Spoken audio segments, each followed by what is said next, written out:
Welcome to the Birth Journeys podcast. I'm your host, Kelly Hof, BSN RN. I am a wife, a mother of two, and a nurse specializing in the care of women and newborns.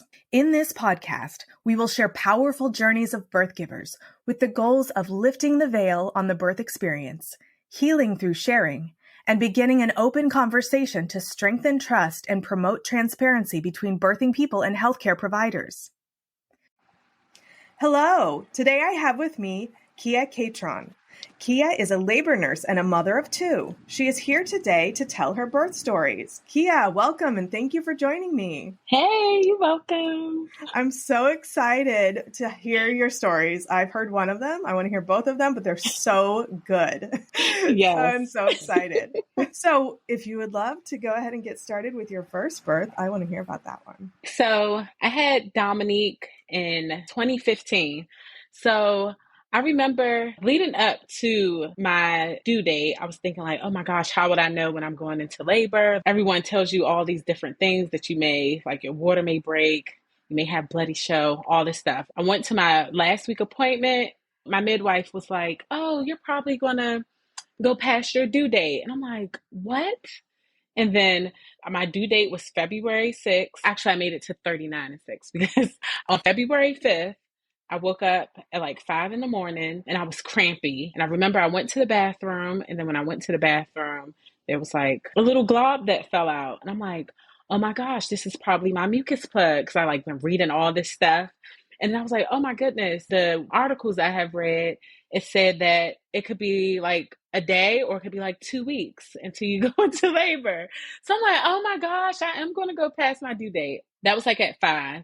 Around 6:30, I started to cramp really bad. I remember I'm like, oh my gosh, I think this is it. I tried to deal with it because I didn't want to go to the hospital early because the plan was to deliver at a birth center, but then the birth center became short-staffed, so they had to close down the birthing side, so we had to deliver at the hospital.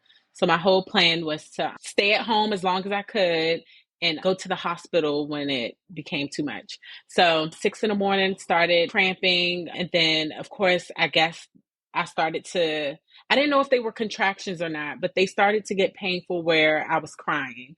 So then I called my midwife and they were like, how far apart they are. Of course, I thought they were like every minute. But then when I actually started counting them, they were, I want to say maybe 5 to 10 minutes apart. But then I ended up falling asleep because I remember I was like crying. And then I remember I woke up and I was like, oh my gosh, was I that tired? Or like, I don't know, maybe after a few contractions, I just fell asleep. But then when I woke up, of course, I woke up to pain. So I ended up getting in the shower and I like just ran the hot water until it wouldn't run anymore. I remember it was maybe like around 2 or 3 o'clock in the afternoon where I was like, the hot water's not running anymore. I told Dominique's dad, like I told him to get me applesauce and granola bars because I was told that I may not be able to eat at the hospital, but this was something I was going to take with me and just eat it when nobody was around. So I had him get that. And I remember I was like trying to stay strong and like, oh, I'm going to eat some applesauce or eat a granola bar. I didn't want none of it. So like around, I want to say it was probably 3 p.m. Yeah, I'm going to say maybe I left out of the house. It was sometime. I can't really remember the time frames, but I'm going to say like around 3 p.m. we end up going to the hospital. At that time, I lived, I want to say like 30, 40 minutes away from the hospital. So once we got there, I remember the whole ride there. I'm like, I can't take this. When I wasn't having a contraction, I was fine. So I remember when I walked up, I said like, I think I'm in labor. I was like crying on the way up, but once I got up there, I was okay. So I told whoever was sitting there, I'm like, I think I'm in labor. They asked me for my name and stuff. And then she was like, oh, you're not in labor because you're not crying or something, she said. And I like bust out crying. And she's like, I was just joking. Like, I'm not in the mood for joking. So I like started crying and she's like, no, I was just joking. We're going to check you and blah, blah, blah. So I guess, so at this time I didn't know anything about where I was going and stuff. So I guess I went to triage because then they checked me, and I want to say I was 3 centimeters. They decided to keep me. I don't remember what was going on at that time. I remember they decided to keep me, and I ended up getting a room, and then I got my IV and everything, and they were just going to let me continue to labor on my own because I didn't want an epidural. I had a doula, and then my doula was, I believe she was on her way. I can't remember what time it was when she arrived, but I remember before she got there, I was in a lot of pain. Dominique's dad was just nervous, so he didn't know what to do. And I'm just crying like through the contractions. And I remember my nurse told me, she's like, you should just get an epidural. And I was like, no, I don't want an epidural. So then I remember at one point I ended up saying like I didn't want to see her again. And I didn't see her again. So I guess I got me a new nurse, but I really just don't. I don't know what happened because I kind of don't remember. But I remember I was like, I don't want to see her again because I kept feeling like she was trying to make me get an epidural just because she seen that I was in pain. But that's what I wanted to do. Like, I didn't understand why she kept saying that. So then I want to say later on that night, they checked me again. And I want to say I may have still been 3 centimeters. So then they decided to break my water. They broke my water.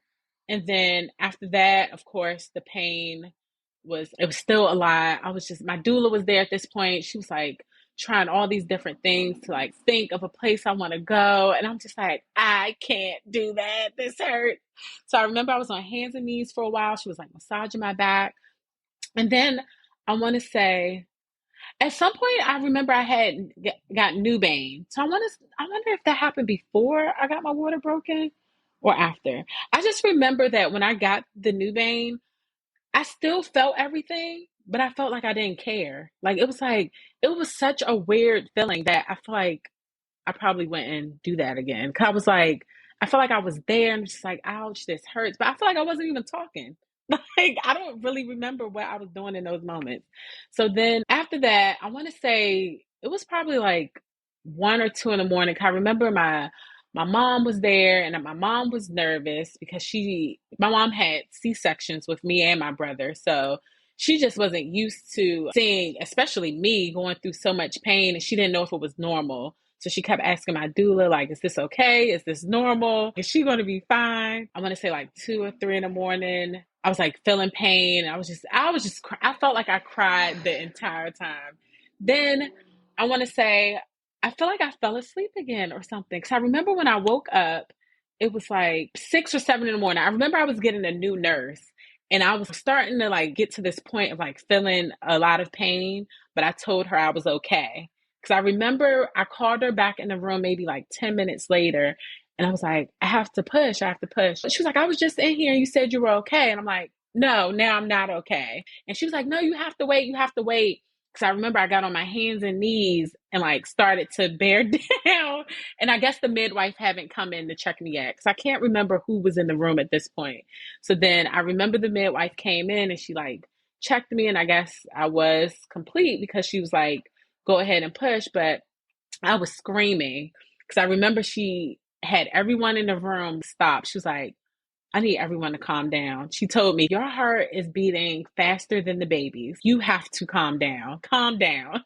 So then we like stopped for a second. And then she was like, when you feel that urge again, push. So we did that. I pushed. I remember I started pushing at 7:50. He was born at 10:10. It did not feel like that long though. I didn't feel like I was pushing that long. But I guess at first I wasn't pushing effectively because I remember I was just like screaming and stuff.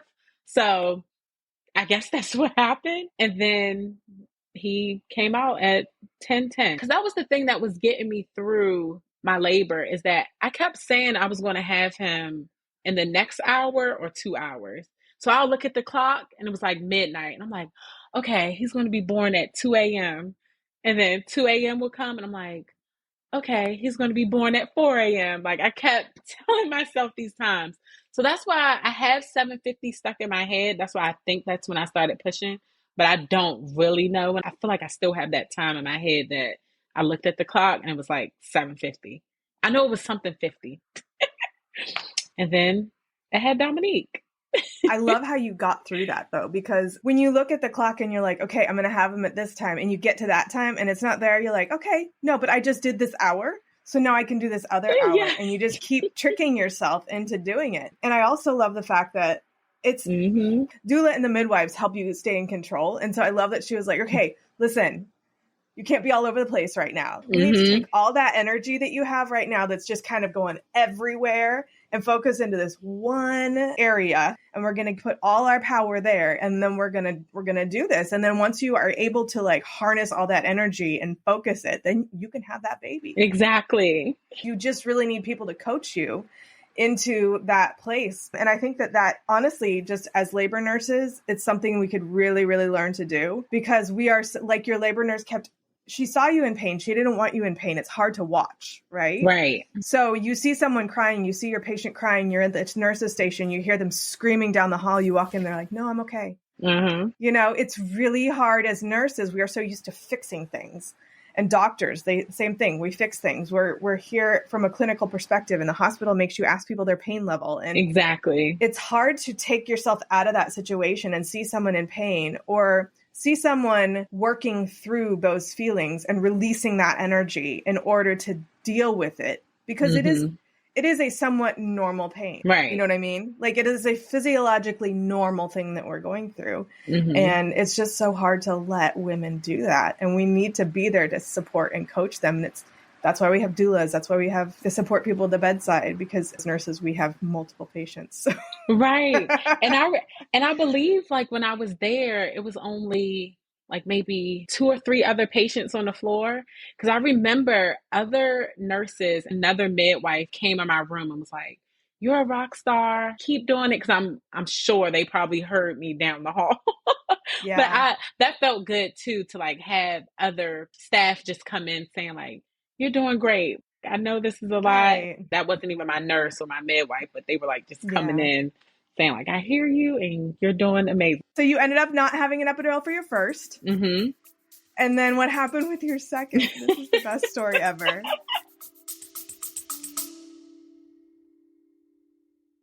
Are you pregnant and planning a hospital birth? You don't need a birth plan. You need a birth vision. In my opinion, birth plans set you up for failure. Yep, I said it. Hear me out before you turn off this podcast. You may think that by downloading a generic birth plan, it means you're in control. The truth is, it's not that simple. No one can control exactly how their birth will go. There are way too many variables. What every pregnant person wants is to walk into the hospital pregnant and to walk out with a healthy newborn in their arms. The journey in between is the murky part. It's hard to know what issues might come up that need to be addressed. If you focus your energy on a birth vision rather than giving your power to a birth plan, you can empower yourself to make the best choices for you and your baby. That's why you need to get into my Empowered Hospital Birth program. As a labor nurse and mindset coach, I can help guide you through the process of maintaining the calm autonomy that will help you achieve the birth vision you desire. In my Empowered Hospital Birth program, I will help you identify the source of anxiety you have surrounding hospital birth, fill in knowledge gaps to make sure that you are fully informed and confident, learn key phrases so you can better communicate with your medical team, emotionally process your fears so that they don't hold power over you. Go to kellyhof.com/empowered to book a free 30-minute private birth vision call, where we will identify your top fears and must-haves and gain clarity on exactly how you want to feel in the birth space. That's kellyhof.com/empowered. I'm honored to be a part of your birth journey. So with Knox, the plan was to do the same thing. And I remember once I said this to my mom was like, "Do you remember how much pain you were in with Dominique?" And I'm like, "Well, I don't think it was that bad." I just kept saying, like, I remember crying, and I just don't remember the specifics of it. Like, I don't remember the pain of it, or it's just like now it's just like I can tell a story about it, but I feel like I don't remember those concrete like oh yeah, this was painful. Or now, even bringing it up now, like I remember the ring of fire from Dominique. I was just like, I don't want to push him out. I felt like everything was going to burst. But with Knox, I was like, oh, I'm going to do it again. And this time I really wanted to deliver at the birth center. The birth center was back open. The midwives, they're well staffed. I'm like, great, I get my chance. Like, I can do this. Then working in labor and delivery, I feel like I stayed active and I'm like, I can really do this. And of course, as I get closer to my due date, I probably had a few natural patients and like just being with them. And I'm just like, oh, wow, am I going to be able to do this? Because this is a lot. And just seeing how comfortable someone gets after their epidural too. Now as a nurse, I see it all the time where I'm like, someone's in pain, they come in and they get their epidural and they're like just the most peaceful and happiest person on earth. So I started to see both ends and was starting to feel like I was being tugged back and forth of like, oh wow, should I do this at the birth center or should I get an epidural? So anyway, I was just like, and then I prayed about it too. 'Cause I was like, you know what? Whatever's meant to happen is supposed to happen. Because at first Knox was breech. And I was like, oh no, this baby has to flip. So I like started to go to a chiropractor and everything. So he ended up flipping. And I'm like, okay, can still go to the birth center. I was checked on a Tuesday, I want to say, a Tuesday or Wednesday. And she said, I wanted my membrane stripped because I was due that Sunday. And I was like, oh, if you can you strip my membrane? So when she checked, she was like, you're about 3 to 4 centimeters and I can feel the bag. She's like, I don't want to strip your membranes because I'm scared I could break your water. So I'm like, are you serious? And a part of me is like, she's just saying that because she don't want to strip my membranes. But that day, I was supposed to go to work the following day because I worked to the very end. That night before work, which was Thursday, I started to cramp. And of course, now I know what contractions feel like. I'm like, oh, I'm contracting. I feel the tightness at the top of my stomach. And it was like, I feel like it was every 2 to 3 minutes. I'm like, oh, maybe I really am going to go into labor. So I called out of work. Then when I woke up that morning, nothing. And I'm like, are you kidding me? So went through Thursday. I was walking, me, Dominique, and Steven. We would walk. And then Dominique is getting excited. He's just like, oh my gosh, my baby brother is going to be due soon. And he has no idea like what's about to happen. So Thursday we were walking and I'm like, oh, still nothing. Then I like tried to do the mile circuit. I tried to do everything. I'm like, let me just do everything. So Friday came and then Dominique had football practice. We went to football practice. Once he came home, it was like 8 o'clock. We walked around the neighborhood and I was like walking up the stairs. I'm just doing a lot. And when I come in the house, I'm like, oh my goodness, it looks like my stomach has dropped. And then Dominique and Steven are like, really? And then Dominique, of course, is like agreeing with me. He's like, yeah, it looked like it's like sitting on your lap. And I'm like, no, really, I feel like my stomach has dropped. But I'm like, maybe it already had dropped and I just didn't notice. So then I sit down on the floor and then Steven goes to get food. Dominique's about to take a shower. I'm in the house folding clothes on the floor and I like to sit on the floor. So instead of sitting on the couch, sat on the floor and I was like sitting with my legs crossed. And I want to say it was almost 10 o'clock. And I heard a little pop. And I was like, is that my water? Like, did my water just break? So I'm like, I don't know, because I really just heard a pop. I stood up and like went to walk to my kitchen. And as I got to the kitchen, the pain just started. And I'm like, oh my gosh. And then it just started flowing down my legs. So then Dominique is about to get in the shower. I'm like, Dominique, you cannot get in the shower. I'm like, I need to sit on the toilet.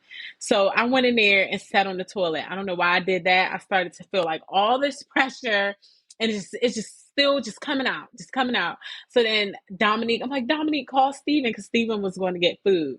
Steven comes back because he thought we were joking. He's like, stop joking. I'm like, I'm not. I'm screaming. So then he comes in and he's like, oh, we need to go to the birth center. I'm like, no, take me to the hospital. He was like, are you sure? I remember he asked me maybe twice. I'm like, no, I'm going to the hospital. All I could think in my head was, I'm not doing this again. I'm like, I want an epidural and I want it now. I just started to think of all the times I have seen people come in and get their epidural and they were comfortable. I'm like, I am getting that. I'm like, oh my gosh, this pain is intense. It was like, I can't even describe it. And the thing was, I feel like it was the cramping and the pressure that was just way too much. And I always say this, but I know it sounds weird. You know how like when you put a tampon in and you feel like the tampon is like in a weird spot, and you feel that little, it's like pushing against you. That's how I felt with his head. Like it was weird. It felt like something that needed to come out, but was like stuck. I don't know. It was like a weird pinchy. feeling. Like a pinchy feeling. Yes, that's what it was. It was definitely a pinchy feeling. And then with this excruciating cramping going across your stomach. So we get in the car. I remember I couldn't sit straight on my bottom because I remember feeling like I was just sitting on something. So I was like turned sideways in the car in the back seat. And Dominique tells me all the time, all I kept saying was, oh my God. And I like said that all the way to the hospital. And getting to the hospital, once again, I still live on the same side of town. It takes about 40 minutes to get there. But Steven was driving fast. He was trying to get there. I think he was just really nervous because I was in all this pain. We didn't even have time to drop Dominique off anywhere because me also being a labor and delivery nurse, I'm like, okay, I'm feeling all this pressure. My water broke. This is my second baby. I think he's coming. I think he's going to come fast. So once we get to the hospital, and then on the ride there, the thing that was getting me through the ride was me knowing the process of an epidural. I'm like, when I get here, they're going to take me to triage. They're going to start my IV. They're going to get the fluids going. Like I'm thinking of all this between each contraction. I get there, I get up to triage. I'm like crying. I went in a wheelchair, everything, because I like was acting like a crazy person, arms everywhere. And I thought I would be well controlled. I was meditating and everything before this, like, oh, I'm talk to myself. Oh my gosh, it just didn't work. So we get in triage. They checked me. They said I was 6 centimeters. And I'm like, oh my goodness, I'm 6 centimeters. So I'm like, please, can we get this going? Because I really want an epidural. So they draw my blood, they get the IV, and they couldn't keep him on the monitor because I couldn't keep still. I kept getting off the bed. There was fluids everywhere because I would get off the bed. And I remember the monitor kept coming off. I don't think they probably traced him at all unless I was holding it. Because whenever I would like stop having a contraction, I would hold it and I apologize to everyone in the room. I did this after every contraction. I'm like, I'm so sorry. I'm so sorry. Because I remember the nurse was talking to me and she was asking me all of these questions. I'm like, can you please stop? Stop asking me those questions. Ask me after I get my epidural, but then I'll apologize. I'm like, I'm sorry. I can answer your questions. Like I kept going back and forth. So then once we got to my room, which I feel like was about 10 or 15 minutes later, because I got to the hospital maybe around 10:40. Then I'm guessing I got into my room maybe around 11:10 because Steven had recorded this video of you hearing me in the room. But when Do you have it? Can you play it? Yes. It's so good. It's so good. Oh God. Oh God. Oh God. Oh God. I can't. That's so funny. So, and that was like around 11. I want to say that video says like 11:13. And I remember I was saying like, I feel like I have to push. So they checked me again and I was only 8 centimeters. So then they're like, no, not just yet. So I remember I kept getting on and off the bed. Because I remember Steven was like, you're going to have him on the floor. And I'm like, no, I'm not. Don't touch me. Because he's like, get in the bed. He's trying to like pick me back up to put me in the bed. Mind you, Dominique is here because I had nowhere to take him. And I remember when I first got on the floor, they were like, oh, he can't come here. And I'm like, I will have this baby in the hallway if my oldest son cannot come in here. So they let him come in there. But then next thing you know, I started to feel this urge to push. I remember I kept saying, he's coming. And my nurse, she had left out. And I'm like, where is she going? And I think she was just so overwhelmed with, I don't know. I don't know. I don't know if she was new or just overwhelmed with me delivering like unmedicated and like I was just all over the place that she just was like, I need some extra hands in here. So when she left out, I remember Steven left out with her, like, she's about to push him out because I was on my hands and knees the whole time or off the bed. But when I felt like he was about to come, I turned over on my back and like I was kind of like in a weird squat. Like I feel like I was kind of laying back, but like had my feet down on the bed and was like pushing him out. And I remember I just had my hands down there and I'm like, he's coming, he's coming. My midwife was not there yet because she was stuck in traffic. So the attending came in, and when she came in, she was like, yep, he's right here. Keep pushing. So I pushed again. And then that's when I believe they noticed that he had a tight nuchal, because I remember her saying that. I remember her saying tight nuchal, and I believe she cut it before he even came all the way out. And then that's when she told me, because I had my hands right there, like where his head was. She needed me to move my hands. And then she also asked me to open my legs wider, because I remember I had to actually put my hands behind my legs and then push him. I pushed maybe 2 more times and then he came out. And he was a little stunned. I remember I didn't hear him cry. And I remember everyone was rubbing on him. And then I remember they called some type of code. So I knew that was for him. So I'm like, oh gosh, I didn't even want to look down at him. I'm like, oh gosh, come on, Knox, come on. And I remember I have a video of that too, where I'm like, oh, come on, baby, please, Knox, or something I was saying while still moaning, because I'm like, this was just a lot. And then they took him over to the warmer, and I had him at 11:48. So it's like my water broke at 10, got to the hospital at 10:40, got into the room like around 11:15, I guess, and he was out 30 minutes later. That's so crazy. So the video, you got 2 videos, right? You got the one where you're like definitely in transition. Yes. The one where you're just like, yes. And I kept saying, I can't. Right. And then the next video you've got right after he's born. Yeah. Or was it during the delivery? Did he take a video during the delivery? No, he didn't. Okay. I think he was like, I don't know where honestly, I can't remember where anyone was in the room. Like even him, he was like, I was right there next to you. And I'm like, really? Because I'm like, I feel like I was just so focused on getting Knox out. I'm like, it is time for him to come out. Yeah. And this time I feel like I don't remember feeling the ring of fire. Because like with Dominique, it was like the ring of fire. And I felt like my butt was going to explode. But with Knox, it felt like it just was that weird pinchy feel. And I'm just like, oh, just get him out. And I felt like maybe a little burn up towards like the clitoris area. Because I remember I like grabbed where my clitoris is, like, please don't split. Stop that. Right? You hang tight, girlfriend. Yes, I was like holding there, like, please don't be torn. Like, if I move my hands, everything's gonna go.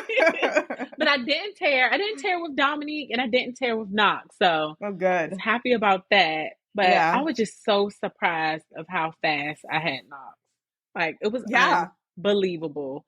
Yeah. And I also told myself, well, I'm happy I made the decision not to go to the birth center, just because my midwife was in traffic, and where the birth center is, there's a lot of traffic near there. So I feel like I really would have had Knox in the car or outside of the birth center.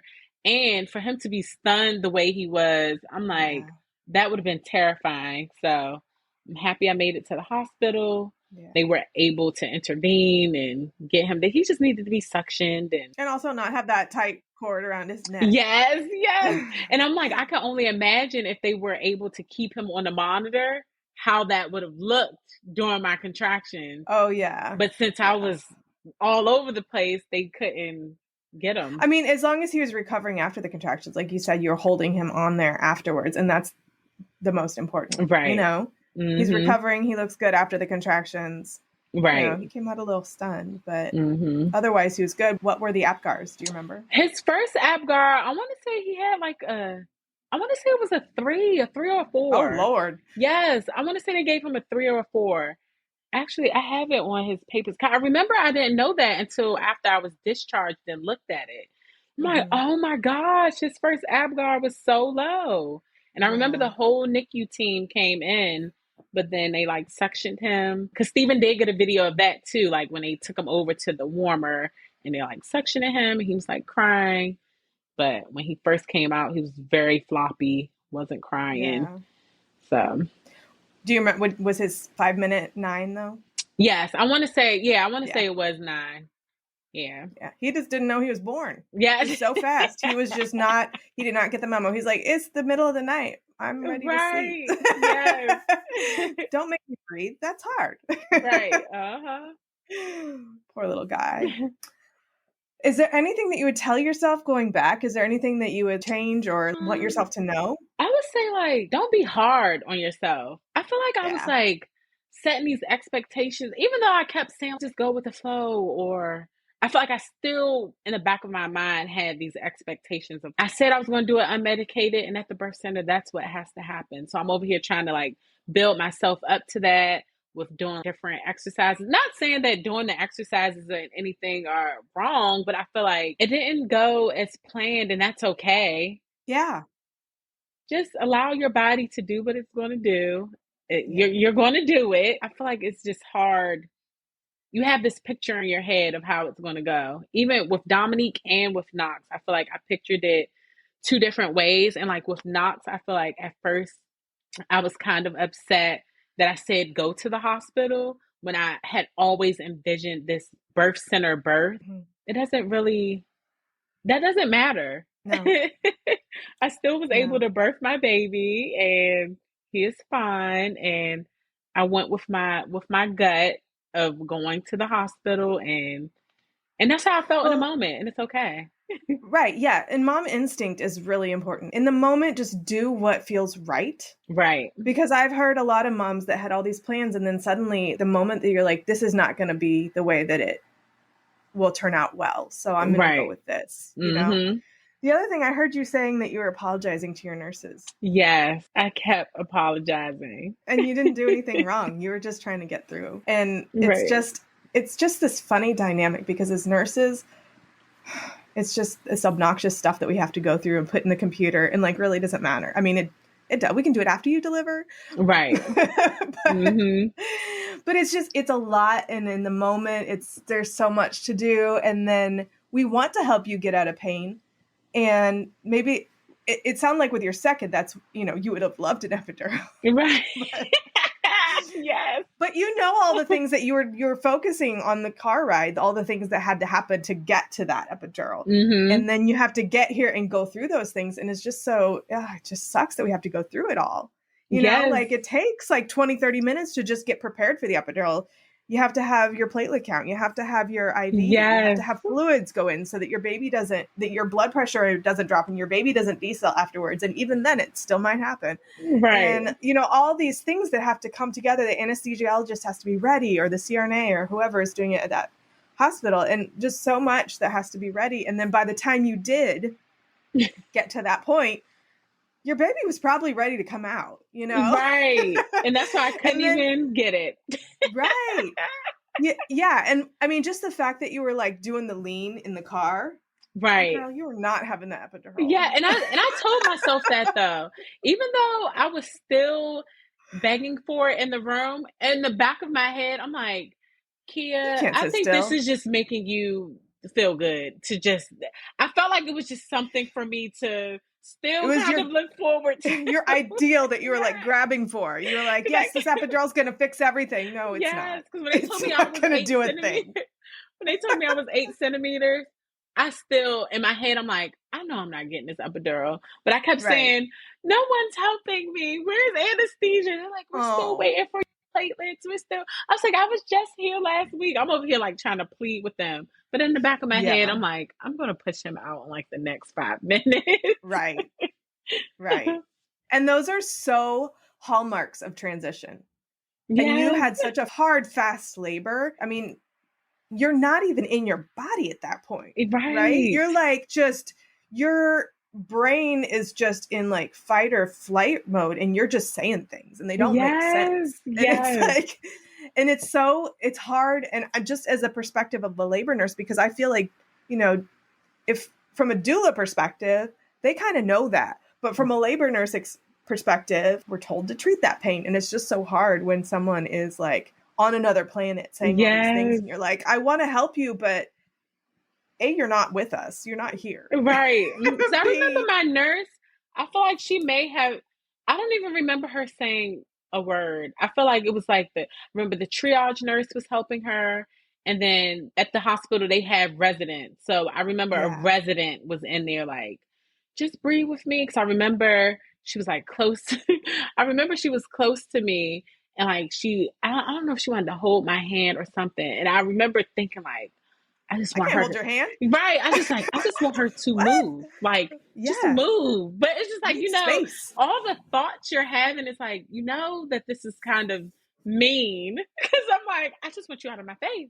But I felt mean to like feel like I want her out of my face. I'm just like, oh God, just I don't know. And that you're just trying to be polite while you have this alien coming out of your body.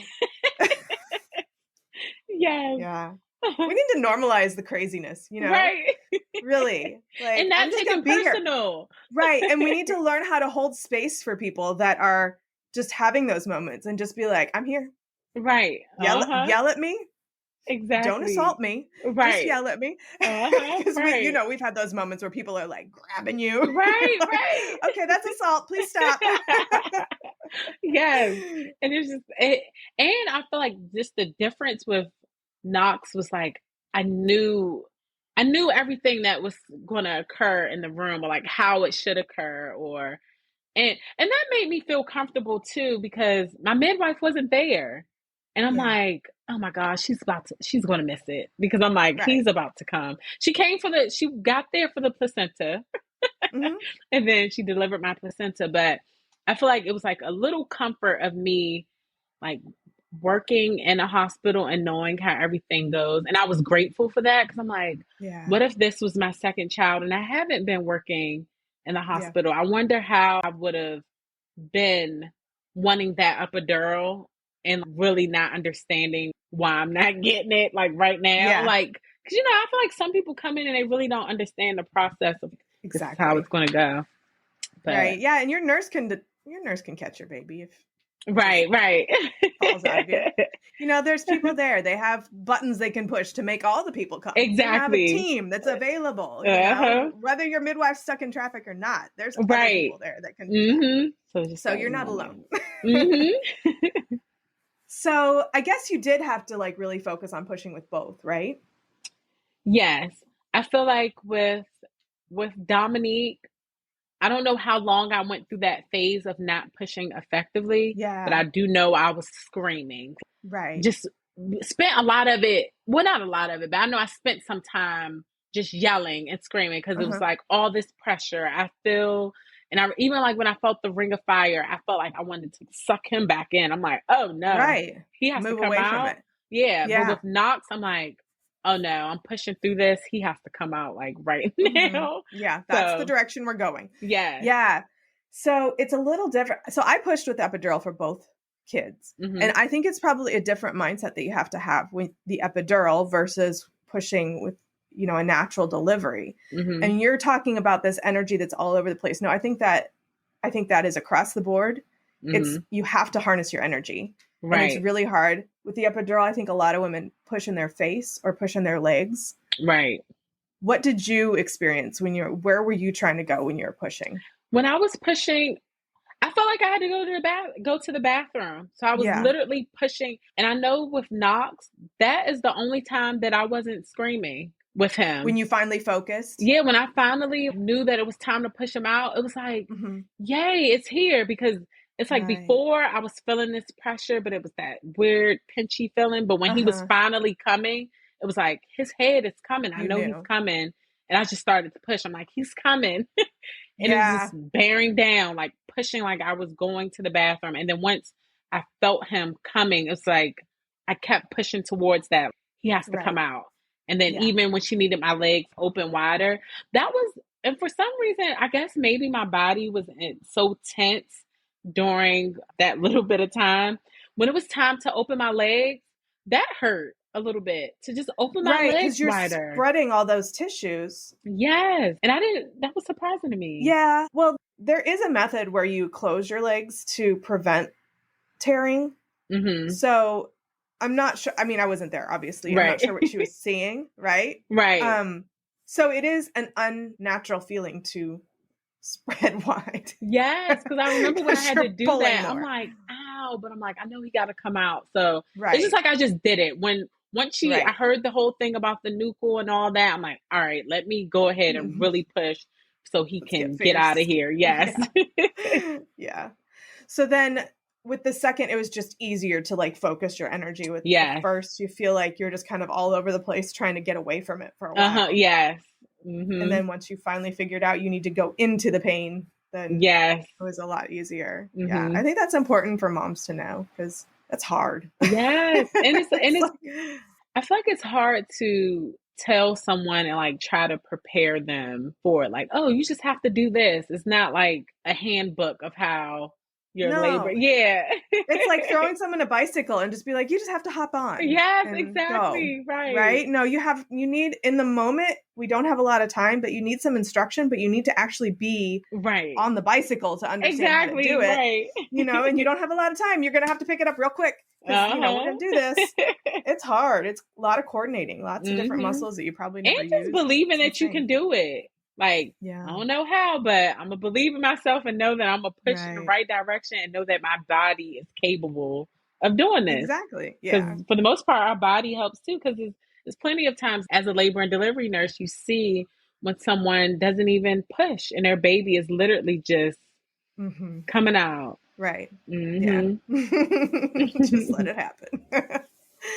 Well, Kiyah, thank you so much. Is there anything else that you wanted to share? Anything else that we didn't cover? No. You good? Right. I think I got everything in. Yeah. Thank you so much. I love your stories.